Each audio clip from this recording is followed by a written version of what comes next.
बोलो श्री प्राणनाथ प्यारे की जय। बोलो श्री सतगुरु महाराज की जय। बोलो श्री पन्ना धाम की जय। तीनों पुरी धाम की जय। बोलो श्री सुंदर साथ की जय। सुंदर साथ जी, सखियों की इन प्यारी मीठी बत्तियां में आज वेरी यंग एंड टैलेंटेड सुंदर साथ हमारे विवेक यादव जी हमारे साथ जुड़े हैं। बहुत ही प्यारी इनकी यात्रा कैसी रही आज हम इनके मुखारबिंद से सुनेंगे। इतनी छोटी उम्र में किस प्रकार धनी जी की ओर जुड़े, बचपन से प्रवाही ना, बचपन से सुंदर साथ ना होते हुए कैसे राज्य इनको खींच कर लाए, जबकि माता पिता के विचार थोड़े अलग हैं। इनका कैसे धनी ने इनकी यात्रा कैसे शुरू करवाई, क्या सेवा की ओर राजीव को अग्रसर कर रहे हैं। आइए विवेक यादव जी से मिलते हैं, उन्हीं से जानते हैं। आपका बेटा नाम विवेक यादव, आप कहाँ से हैं और आपकी उम्र कितनी है?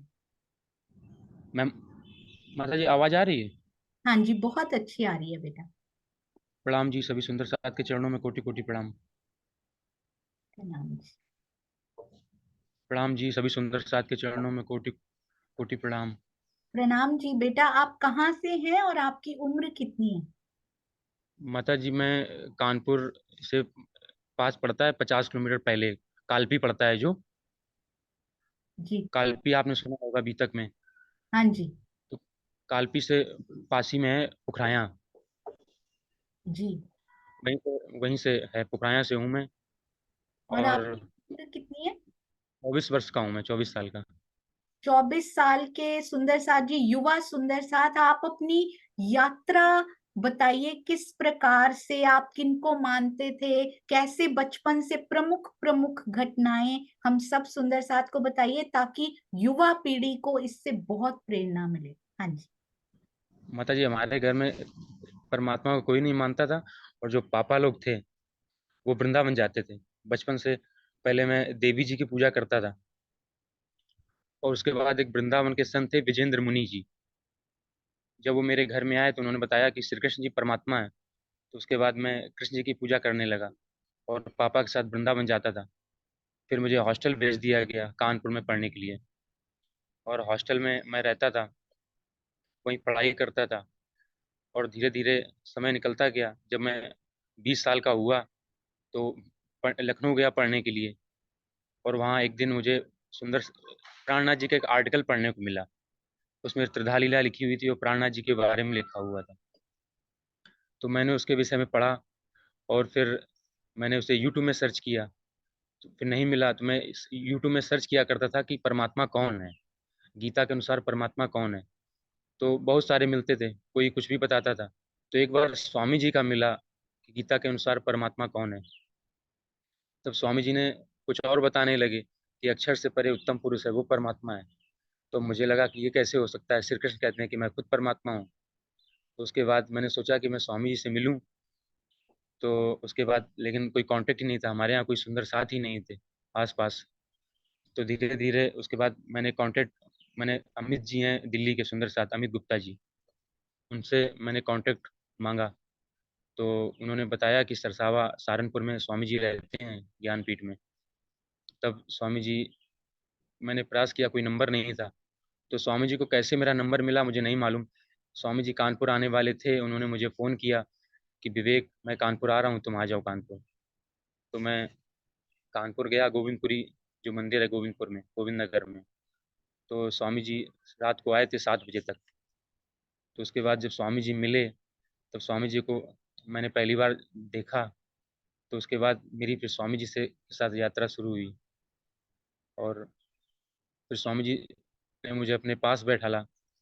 और उसके बाद राज्य की चर्चा सुनने लगा यूट्यूब में। और वाणी चर्चा सुनने लगा। और धीरे धीरे मेरे अंदर ईमान आने लगा और राज्य की पहचान हो गई। जी, यानी करीबन 4 साल, अभी आप 24 साल के हैं और 20 वर्ष की आयु में करीबन 4 साल आपको इस घटना को जो आप बता रहे हैं तब हुए, ना? जी माता जी। तो आपको स्वामी जी की कौन सी बातें जो हैं वो इतना इम्प्रेस कर गई जब आप उनसे कानपुर में मिले कि आप उनके और करीब जाते चले गए? पहले माता जी मैं केवल कट्टर हिंदू जिसे बोलते हैं, मैं अन्य संतों को नहीं पढ़ता था। जो बुल्ले शाह थे और जो बड़े बड़े संत हुआ करते हैं मुस्लिम फकीरों में, केवल केवल वन साइडेड था बिल्कुल। या सूरदास को या मीराबाई को, इनके अलावा मैं किसी को जानना नहीं चाहता था। तो उसके बाद जब स्वामी जी मिले, उनकी चर्चा सुनी, तो स्वामी जी सबको लेकर चलते थे। वो बुल्ले शाह से भी बताते थे, बाबा फरीद के विषय में बताते थे, वो कुरान से भी लेते थे, बाइबल से भी लेते थे, वो गुरु नानक वाणी से भी लेते थे। तो स्वामी जी की बातें मुझे बहुत अच्छी लगी। और उसके बाद जब मैं स्वामी जी को चर्चा सुनी और चर्चा इतनी गहरी करते थे, उसके बाद मैं फिर सभी संतों को पढ़ने लगा। उसके बाद फिर मैंने काफ़ी सूफी फकीरों के विषय में पढ़ा, बाबा बुल्ले शाह, बाबा फरीद। तो स्वामी जी की वजह से यह है कि मेरी दृष्टि जो है व्यापक हो गई। नहीं तो पहले मैं केवल एक एक तरफ केंद्रित था। उसके बाद ये था। जी, जी। और उसके बाद कैसे कैसे आपके जीवन में प्रोग्रेस होनी शुरू हुई उसके बारे में भी बताइए। कैसे आप श्री मुखवाणी से जुड़ना शुरू हुए, पूरी यात्रा बिना कुछ परवाह किए समय की, क्योंकि आप जैसे सुंदर साथ बहुत मुश्किल से आते हैं और युवा पीढ़ी के लिए बहुत बड़ा संदेश देकर जाएंगे। कृपया समय की परवाह ना करते हुए पूरी यात्रा बताइए बेटा। माता जी, जब मैं स्वामी जी की चर्चा सुनता था, तो पहले तो मैं 1 साल तक इतना संशय में रहा,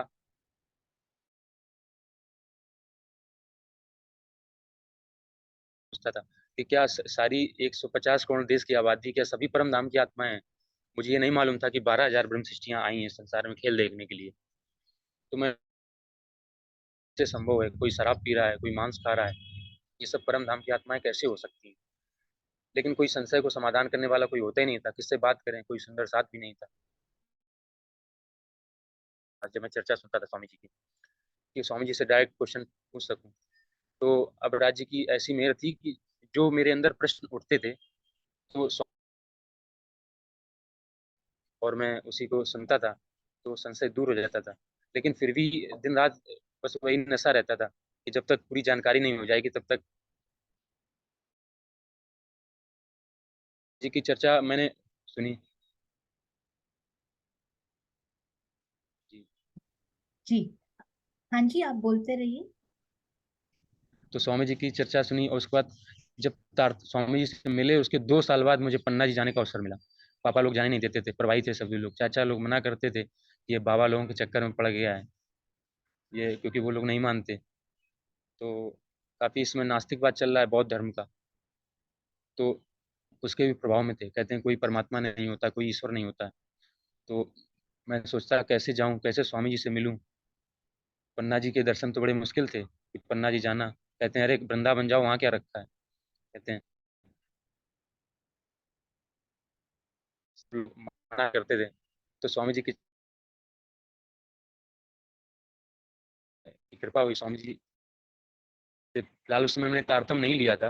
तारतम बाद में पन्ना जी में जाकर लिया है स्वामी जी से। फिर केवल वाणी पढ़ते थे। स्वामी जी ने दिया था कि यूट्यूब में एसपी जिन जो वेबसाइट है, उससे वाणी डाउनलोड कर लो, और फिर मैं उसी से पढ़ता था। सागर श्रृंगार, ये किरंतन मैंने पढ़ी थी, और रासग्रंथ पढ़ी थी। तो उससे धीरे धीरे काफ़ी बदलाव होता गया। और फिर मैंने अपनी बहन को भी बताया साथ में। तो दोनों लोग, हम और मेरी बहन, केवल उन्हीं के अंदर एक तारतम पहुंचा, बाकी किसी के अंदर नहीं पहुंचा मेरे घर में। राज्य की मेहर से दोनों लोगों ने ही तारतम लिया है, और किसी ने तारतम नहीं लिया है। ये है माता जी। जी, बहुत सुंदर बेटा। और आज अब आपने कौन कौन सी धनी जी के वाणी स्वामी जी द्वारा जो टीका किया हुआ है, आपने कौन कौन सी किताबें पढ़ ली हैं? माता जी, जब मैं राज्य से जुड़ा नहीं था, तो उसके पहले मैं राजयोग जो ध्यान पद्धति है, मैं वो किया करता था। जो ब्रह्म कुमारी के लोग हैं, उनकी मैं किया करता था, और ओमकार का ध्यान करता था। लेकिन जब स्वामी जी की चर्चा सुनी, वो कहते हैं जिसका ध्यान करोगे वही मिलेगा। जड़ का ध्यान करोगे तो चेतन मिलने वाला नहीं है, और शरीर की भक्ति से वो मिलने वाला नहीं है। तो मैं पहले केवल भजन को ही सब कुछ मानता था, और चित्रपति उनका भजन सुना करता था। लेकिन जब स्वामी जी की चर्चा सुनी, तो कहते हैं कि जब तक चितवन नहीं करोगे, ध्यान नहीं करोगे, परमात्मा का, तब तक उनसे प्रेम नहीं करोगे तो वो मिलने वाले नहीं हैं। तो उसके बाद मैंने कीर्तन पढ़ी, प्रकाश हिंदुस्तानी पढ़ी, रास ग्रंथ पढ़ी, और अभी हाल ही में सागर ग्रंथ मैंने पूरी पढ़ी है। उसके बाद मैं सभी की चर्चा मैं सुनता रहता हूँ, स्वामी जी की डेली चर्चा सुनता हूँ, और अब आपकी भी सुनता हूँ। और मैं काफ़ी काफ़ी 1 साल पहले से ही आपको मैं जानता था, आपको, और एक माता जी हैं, कोई ग्रोवर माता जी हैं, उनको भी हाँ मैं, उनके भी मुझे दर्शन के सौभाग्य मिले। तो ऐसे ही काफ़ी परिवर्तन होता गया, धीरे धीरे जी। परिवर्तन होता गया। जी बहुत सुंदर। और अभी आप पढ़ाई के साथ साथ कैसे ये मैनेज कर लेते हैं इतना कुछ? आप वाणी भी पढ़ लेते हैं, आप चर्चाएं भी सुन लेते हैं, किस प्रकार पढ़ाई की दिनचर्या में ये कैसे आपने ये समन्वय बिठाया ताकि और बच्चों को भी पता लगे, और बच्चों को नहीं, हम सब सुंदर साथ को भी पता लगे? आपने जब कहा कि कल आपको 7 बजे ऑनलाइन होना है, तो आज मेरी 4 बजे नींद खुल गई थी, और मैं सुबह नहा धो के चितवन की ये वाणी पढ़ी आज मैंने, परिक्रमा ग्रंथ मैंने पढ़ी थी आज। तो उसके बाद सुबह से ही नींद नहीं आ रही थी, आपका इतना प्रभाव था कि नींद अंदर चली गई, तुरंत गायब हो गई थी। तो उसके बाद मैं सुबह से फिर वही है कि मैं सुबह चितवन कर लेता हूँ, और रात में बिस्तर में बैठ के ही चितवन कर लेता हूँ, क्योंकि स्वामी जी कहते हैं बिना चितवन के राज्य मिलने वाले नहीं है। चितवन लगती नहीं है मेरी, लेकिन फिर भी मैं कर लेता हूँ 20-25 मिनट डेली, और ऐसे ही सुबह शाम निकाल लेता हूँ समय, और बाकी बाकी दिन में पढ़ाई करता हूँ। और जब थक जाता हूँ तो उसके बाद फिर वाणी गायन सुन लेता हूँ, या कभी जो चर्चनी है आपकी वीडियो वो देख लेता हूँ, या स्वामी जी की जो नई वीडियोस आती हैं उनको सुनता रहता हूँ। और दादी भी मेरी सुनने लगी हैं, वो 80 साल की हो गई हैं, वो भी सुनती हैं, उनको ईमान आ गया अब तो। ये देखिए सुंदर साथ जी, ये छोटा सा प्यारा सा सुंदर साथ घर में पहले अपनी बहन को पूर्ण तक लेकर गए हैं, जहां जितना खुद को राज्य ने दिया उतना अपनी बहन तक पहुंचाया। अब दादी भी इधर आने लगी हैं। और किस प्रकार आप आसपास में कोई भी नए साथी मिलते हैं, जो कोई भी मित्र मिलते हैं, या फिर जो नए सुंदर सुंदर साथ नहीं कहूंगी, नए प्रवाही जन जो मिलते, किस प्रकार आप उन तक अपनी बात पहुंचाने का प्रयास हर समय करते रहते हैं? सुंदर साथ जी, मेरे बगल में एक मंदिर है दुर्गे माता का, तो वहाँ एक पुजारी जी रहते हैं, मेरी उनसे बात हुई, और जब उनसे चर्चा हुई तो कहते हैं मैंने तो अपने 50 वर्ष बर्बाद कर दिए, आपकी चर्चा के अनुसार तो मैं परमात्मा को जानता ही नहीं हूँ। तो कहते हैं, मैंने कहा आप बीतक सुनिए स्वामी जी की, अगर आप 30 दिन की बीतक सुन लेते हैं तो आपको परमात्मा की पहचान हो जाएगी। तो माता जी उन्होंने 10 दिन तो बीतक सुनी, लेकिन उनके गुरु जी ने उनको मना कर दिया, उन्होंने बंद कर दिया सुनना। और जब मिलते हैं मुझसे तो उनके अंदर परिवर्तन होने लगता है, जैसे दूर जाते हैं फिर बदल जाते हैं। तो ऐसे बाकी गांव में मेरे एक लोग हैं जो राधा स्वामी संप्रदाय से हैं, तो वो भी कोई सुरत ध्यान करते हैं, उल्टा सीधा सब प्रक्रिया है एक से एक।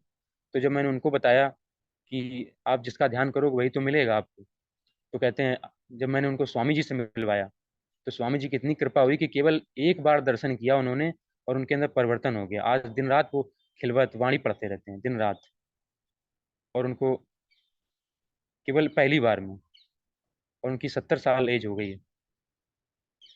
वो कहते हैं बस यही सच्चा मार्ग है, बाकी सब झूठा है। कहते हैं मैंने पूरी दुनिया घूमी है, बाकी कहीं कुछ नहीं है।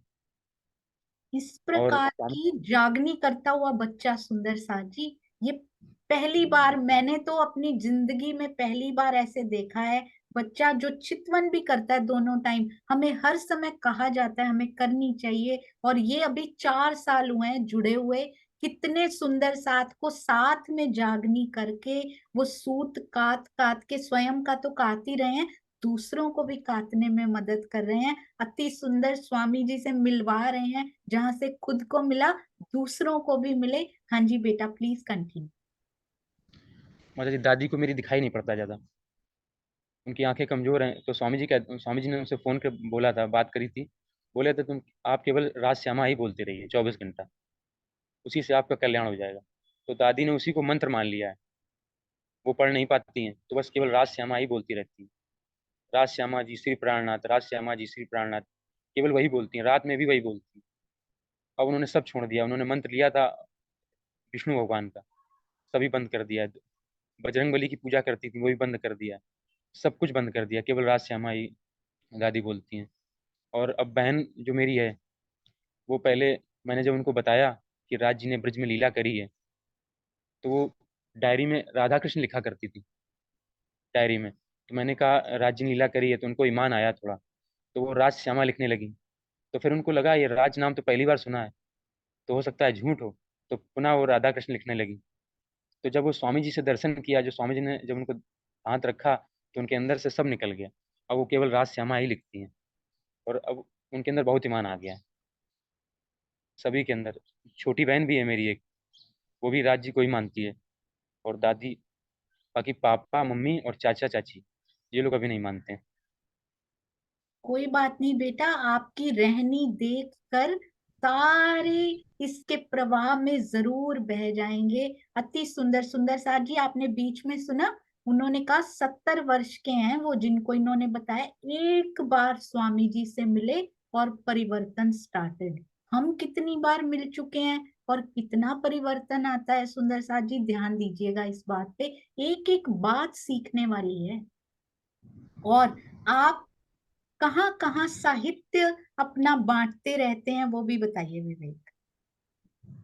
अभी साहित्य मैंने व्यक्तिगत नहीं बांटा है, लेकिन यूट्यूब व्हाट्सएप के माध्यम से पीडीएफ भेजी है। अभी मेरे गांव में बहुत से हैं जो दिन रात, जैसे कुछ सुंदर साथ हैं, लड़कियां सुंदर साथ हैं, जो देवी जी के भी नवरात्र निकली है, बहुत पूजा करती हैं। मैंने सोचा है शायद उनसे मिलें और उनको बताएं, तो उनके अंदर ईमान आए, तो वो जहाँ जाएंगी वहाँ पे परिवर्तन कर देंगी। तो अभी काफ़ी कुछ करना है, तो थोड़ा पढ़ाई भी करते हैं अभी। ये सेवा कार्य अभी हो नहीं पाया मुझसे, लेकिन उसे करेंगे आगे चल के। स्वामी जी भी बोलते हैं कि ये काम करो। ये जी बहुत सुंदर बेटा। और साहित्य बांटना केवल फिजिकल साहित्य बांटना ही नहीं, पीडीएफ, यूट्यूब और वेबसाइट के माध्यम से भी साहित्य ही बांटा जाता है। अति सुंदर। मेरी इन बच्चे से ज्यादा बात नहीं हुई है, कोई 5-7 मिनट ही उस दिन बात हुई, और मुझे इतना अच्छा लगा अंदर से। आपने बेटा श्री कृष्ण त्रिधा लीला सुनी है? जी माता जी, सुनिए। जी बहुत सुंदर। अति सुंदर। मैं तो चाहूंगी श्री कृष्ण त्रिधा लीला सहयोगिता जब हो तो आप भी उसमें जरूर पार्टिसिपेट कीजिएगा। और भी जीवन की जो विशेष घटनाएं हो, हम सब सुंदर साथ को आप कुछ संदेश देना चाहते हो, आपके हृदय में राजी जो उपजा रहे हो, जरूर बताएं। माता जी, दीदी को भी तारतम लिए 6 महीने हुए हैं, शादी से पहले तारतम लिया है। और स्वामी जी उसमें साधना कर रहे थे पन्ना जी में। तो स्वामी जी ने उनसे कहा कि जाओ हलवा बना लो जाके। तो दीदी ने पहली बार हलवा बनाया था, कभी हलवा नहीं बनाया था। तो जब हलवा उन्होंने बनाया, रवा का हलवा, तो स्वामी जी ने थोड़ा सा चखा था, वो इतना अच्छा हो गया, स्वादिष्ट हो गया था। और स्वामी जी ने उन्होंने अपने हाथ उनके सिर पे रखा था कि हम सदैव तुम्हारे साथ रहेंगे। तो दीदी बताती हैं कि जब भी कोई परेशानी होती है या थोड़ा दुख होता है ससुराल में, तो स्वामी जी दर्शन देने लगते हैं, रात में आ जाते हैं, कहते हैं चिंता न करो मैं तो हूँ। तो मैंने उनसे बताया कि राज्य का जोश है जो आ जाया करता है। तो उनको 4-5 बार राज्य के दर्शन हो चुके हैं, स्वामी जी के दर्शन हो चुके हैं।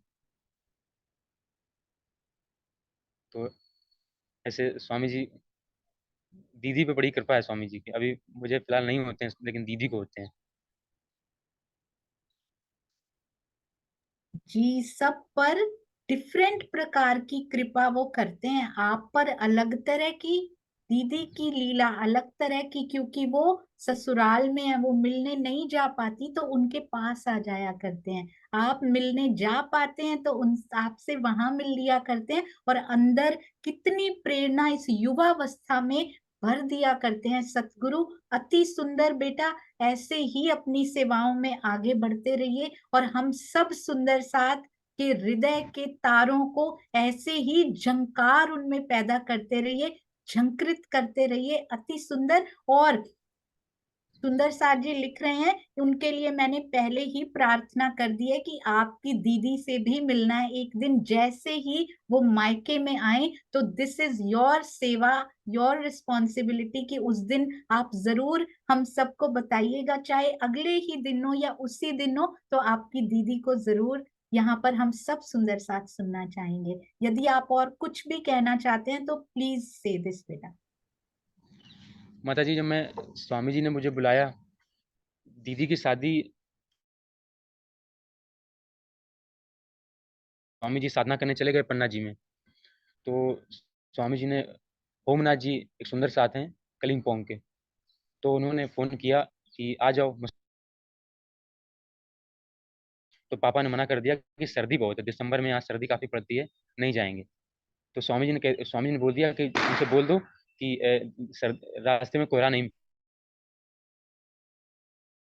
चल दिए। तो स्वामी जी को जो मालूम चला कि सुंदर साथ आ रहे हैं, विवेक आ रहे हैं, गरिमा आ रही हैं, तो स्वामी जी चितवन में नहीं गए, साधना में दिन रात रहते थे। उन्होंने,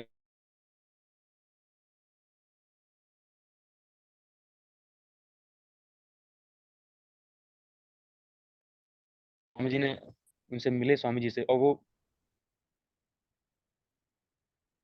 थोड़ा संप्रदाय सा से। नेट थोड़ा सा वीक हो रहा है बेटा। हाँ जी, बोलिए, आप बोलिए जी। जब शादी का फिर से सुनाइएगा एक बार। फरवरी में मेरी बहन की शादी थी, तो दिसंबर में मैंने सोचा कि स्वामी जी से मिल लेते हैं। मैंने पापा से कहा कि आप उनसे मिलिए चल के, ऐसा व्यक्ति आपने कभी नहीं देखा होगा। आपने दुनिया में संत तो देखे होंगे, लेकिन स्वामी जैसा नहीं देखा होगा।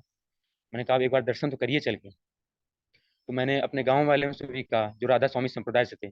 हमने कहा आपने बहुतों को देखा होगा, एक बार हमारे सदगुरु को देखिए।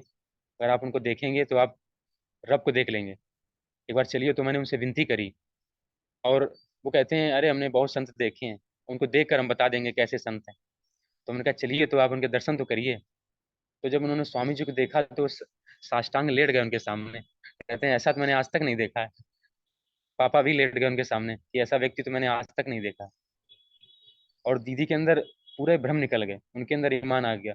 और मैं तो उनको देखा, वहीं पे तारतम मैंने लिया, मेरी बहन ने भी तारतम लिया, अब उन्होंने भी तारतम ले लिया है। अभी मम्मी और पापा बचे हुए हैं। तो स्वामी जी का ऐसा प्रभाव कि केवल एक नज़र से सब बदल गए। तो ऐसी कृपा है स्वामी जी की। जी, ये भाव किसके हो सकते हैं सुंदर साथ जी? मेरे सतगुरु को देख लिया तो तूने रब को देख लिया। सुंदर साथ जी, ये बात को भी पकड़ लेना, यदि जिंदगी में, इस जीवन में मेरे सतगुरु को किसी ने देख लिया तो सोचो रब को देख लिया। बहुत सुंदर बेटा। आज आप तो अब सब कुछ बताइए। तो अब वो चितवन करते हैं, जो राधा स्वामी संप्रदाय से हैं, दादाजी हैं। तो अब स्वामी जी का ही वो चित्र लगा के ध्यान करते हैं। तो कहते हैं स्वामी जी, अब उनकी इतनी कृपा है कि अभी उनको 6 महीने केवल हुए हैं, और उनके अंदर विरह आने लगा है, उनको सुनाई नहीं देता है। तो कहते हैं अच्छा ही हुआ सुनाई नहीं देता है, दुनिया को कौन सुनना चाहेगा। तो कहते हैं बढ़िया है, नहीं सुनाई देता है। कान थोड़ा उनके कमजोर हैं, तो अब केवल वाणी पढ़ते रहते हैं। और बाकी हम दीदी हैं, हम दीदी भी चितवन करने लगी है, और वो भी कर डेली करती हैं, बहन मेरी सिस्टर जो है। और छोटी बहन भी है, वो भी करने लगी है। अभी चाचा लोग को लेकर गए थे, लेकिन उनको भी पहचान नहीं हुई है अभी शरद पूर्णिमा में। लेकिन ये इतना जान गए कि इनके जैसा संत है नहीं भारत में कोई। लेकिन अभी उनको ईमान नहीं आया, कहते हैं परमात्मा मिलने से होगा क्या। तो उनका धीरे धीरे परिवर्तन हो जाएगा आपके अंदर भी। तो स्वामी जी अब जब भी कानपुर आते हैं तो फोन कर देते हैं कि विवेक आ जाओ, तो मैं पहुंच जाता हूँ तुरंत। तो ये है माता हाँ जी, बहुत सुंदर। उनके जैसा भारत में तो क्या, पूरे विश्व में, पूरे ब्रह्मांड में कोई नहीं है। हमारे राजन स्वामी जी, हमारे सतगुरु जैसा कहीं कोई नहीं है आज वर्तमान युग में। सुंदर साथ जी, बहुत सुंदर। अब आपके हृदय से मुझे पता है वो भरा पड़ा है सुंदर साथ जी, उनका हृदय उन मेहरों से भरा पड़ा है। आप धन्य हो बेटा, जो आपको इतना प्रेम सतगुरु से मिल रहा है। आप आते रहा करें जब भी आपके पास समय हो, और हमें सुनाते भी रहा करें जो जो आपके हृदय में आता हो। और कोई बात अभी तक उभर आई होगी, मुझे ऐसा लगता है। हाँ जी। जी। बागेश्वर धाम का याद आ रहा है मुझे। बागेश्वर धाम काफी फेमस हो रहे हैं चमत्कार को लेकर। तो मेरी बहन ने कहा कि स्वामी जी इतनी साधना करते हैं, वर्षों से साधना कर रहे हैं, स्वामी जी तो कुछ भी कर सकते हैं, लेकिन वो नहीं करते हैं ऐसा। तो उनके अंदर ये डाउट हुआ, ऐसा तो नहीं कि धीरेन्द्र शास्त्री जो हैं बागेश्वर धाम, वो स्वामी जी भी श्रेष्ठ हैं, स्वामी जी से भी श्रेष्ठ हैं। तो उनको सुबह उनको स्वप्न आया 4 बजे, और मुझे भी आया एक ही टाइम पे। तो दोनों ने, मैंने शेयर किया था अपनी बहन से। तो बता रही थी कि बागेश्वर धाम मेरे घर में आए हैं, पुखराया में। तो दीदी ने उनको तारतम सुनाया। तो कहते हैं ये तुम्हें राजन स्वामी ने सुनाया है। तो दीदी ने कहा हाँ। कहते हैं उनके बराबर कोई संत नहीं है भारत में। कहते हम भी उनके सामने नीचे हैं, पैरों की धूल हैं, ये बागेश्वर धाम ने कहा। तो ये जैसा बहन को दर्शन हुआ वैसा मुझे भी हुआ। तो दोनों को सेम टू सेम दर्शन हुआ, और सुंदर बहन साथ को भी। जी, इनकी और गरिमा जी, गरिमा यादव जी जो इनकी बहन है, इनको आपस में बहुत, जब से सतगुरु से जुड़े हैं, बहुत सिमिलर एक्सपीरियंसेस, संयोग नहीं है ये राज्य की मेहर से एक ही समय पे बहुत बार इनको सिमिलर एक्सपीरियंसेस हुए हैं। मुझे गरिमा जी का फोन आया था, इतने ठहरे हुए समाज के ये बच्चे हैं सुंदर साथ जी, कि विवेक ने मुझे कॉल नहीं किया कि ये दीदी हैं, गरिमा ने मुझे कॉल किया सुंदर साथ जी की दीदी से मैं बात करूंगी। उसके बाद विवेक जी से उन्होंने मुझसे परमिशन ली, सुंदर साथ जी क्या मेरा भाई आपको कॉल कर सकता है दीदी। इतने ठहरे हुए, इतने समझदार, इतने वेल मैनर्ड, इतने प्यारे ये बच्चे हैं। वरुण सचदेवा जी का भी मैं नाम लेना चाहूंगी। भैया ने मुझे कॉल नहीं किया सुंदर साथ जी, उनकी वाइफ मानसी सचदेवा जी ने मुझे कॉल किया, मुझसे बात की और फिर कहा कि वरुण जी भी आपसे बात करना चाहते हैं। तो इतना प्यार सुंदर साथ जी, इतना ठहराव, अति सुंदर बेटा।